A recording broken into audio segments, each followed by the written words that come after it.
Hello everyone, Namaskar. My name is Shubhankar Madhu and I am an assistant professor of education, the University of Burdwan. Today we are going to discuss into a really important topic, critical pedagogy.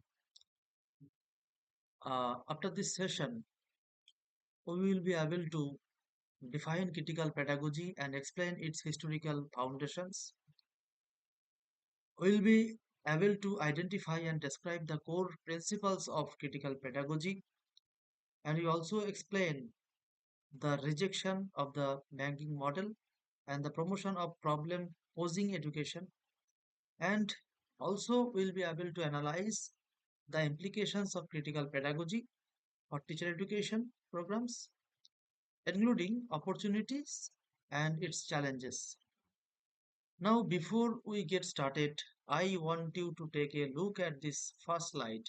You see a group of students sitting around, they talking and engaging with each other. This image is a perfect starting point for our discussion because it moves away from the traditional image of a teacher standing at the front and simply lecturing. That is what critical pedagogy is all about. It's about creating a space for dialogue and intellectual thinking. To truly understand what critical pedagogy is, we need to go back in time a little bit. The ideas did not just appear out of thin air. They have their roots in some time, and they have their roots in something called critical theory, which was developed by a group of German philosophers known as the Frankfurt School in the 1920s and 1930s. These thinkers were not educators in the traditional senses.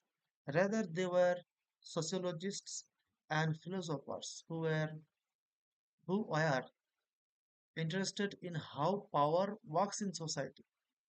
They studied how things like politics, economics, media controls people's lives, and media controls the lives of peoples. Their main goal was to question this power structure and show how they create inequality. The way of thinking, this desire to question authority and expose injustice, later become the foundation of critical pedagogy. And when we talk about critical pedagogy, there is one person we must always remember, that is Paulo Freire. He was a Brazilian educator. Uh, he was a Brazilian educator who is widely considered the father of critical pedagogy, the father of critical pedagogy. Freire, Freire worked for poor, illiterate peoples in Brazil and saw firsthand how how education was being used to keep them powerless. The system was designed to make them passive and obedient, and he called this the banking model of education. Think about it. The teacher deposits information into the students, who is seen as an empty bank account, and the student simply memorizes it without questioning or engaging with it. Freire rejected this idea completely. Instead, he proposed a different approach based on a based on a few key concepts.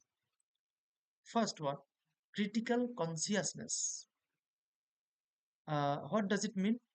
This is the ability to see and understand the systems of oppression and injustice that exist around you. It is about walking up. It is about walking off and realizing how people works. Secondly, dialogue and action.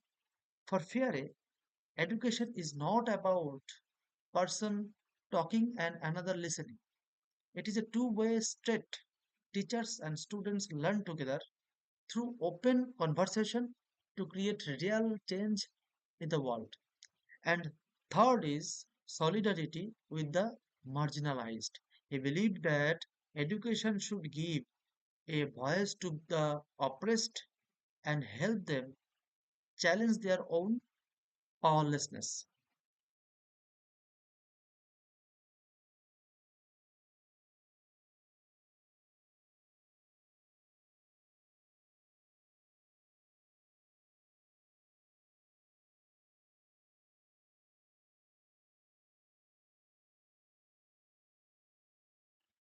We can remember the name of Henry Girox, who applied critical pedagogy to schools and their education in America, emphasizing that students should be seen as active citizens. And another important name is Peter McLaren, focused on how cultural politics influence our classrooms. And another significant name is Bell Hooks, brought a crucial feminist perspectives, focusing on how issues of race and gender are connected to classroom freedom. And another name is Michael Appel, examined how the hidden messages about class and power are embedded within school curriculum and textbook. These thinkers helped broaden the scope of critical pedagogy beyond its original concept. So, with all that history in mind, we can how we can define critical pedagogy simply. It's an approach to education that questions power, challenges inequality, and empowers students to become active participants in both learning and society. It does not see education as just a way to deliver knowledge, it's a tool for social justice and information. Let's quickly review the core principles that makes critical pedagogy what it is. First one is critique of traditional education. It directly challenges the outdated one-way banking model of teaching, banking model of education system. And secondly, social justice and democracy. It aims to create a more just society by promoting democratic principles within the classroom itself. And its another principle is empowerment of students. It gives students to voice and helps them develop the agency to shape their own learning and lives. And next is praxis. We can say reflection and action. This is arguably the most important principle. It is the cycle of thinking critically about a problem and then taking action to change it. Next principle is ethical responsibility. It calls on educators to act ethically and be accountable for the social impact of their learning, of their teaching. And next is inclusive and diversity. It actively works to include diverse voices and perspectives that are often marginalized and traditional curricula. And there are also sustainability and social reforms. Now, this is where it gets really interesting for those of us in the field of education. What does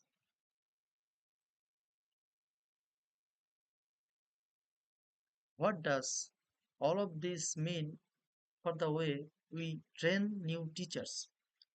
There are both great opportunities and significant challenges. One of the opportunities side, critical pedagogy can help future teachers develop a critical consciousness so they can see how power and inequality operate in their own classroom and institutions.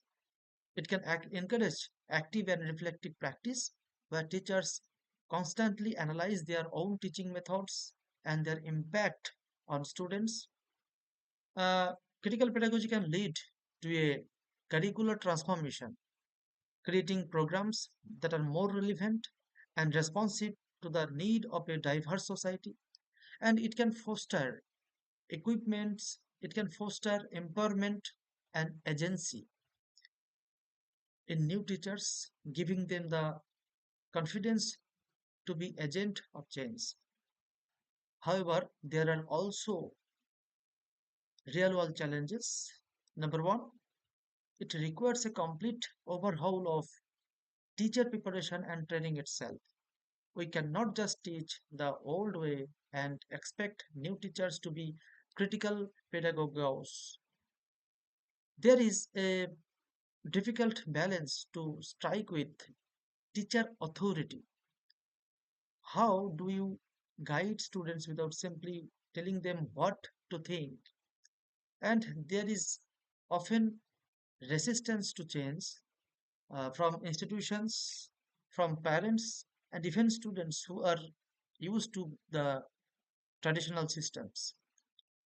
And finally, there is the challenge of integrating those principles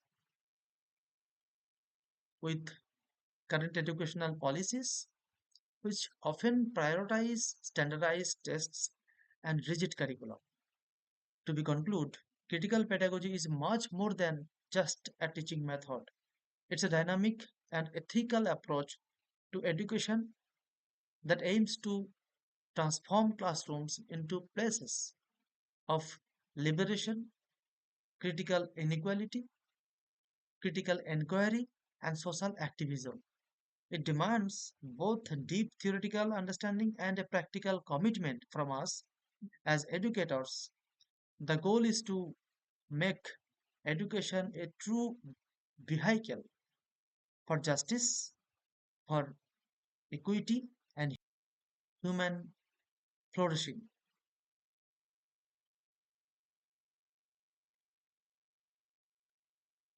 And here are some of the key references that inform this work with Paulo Freire's Pedagogy of the Oppressed at the top.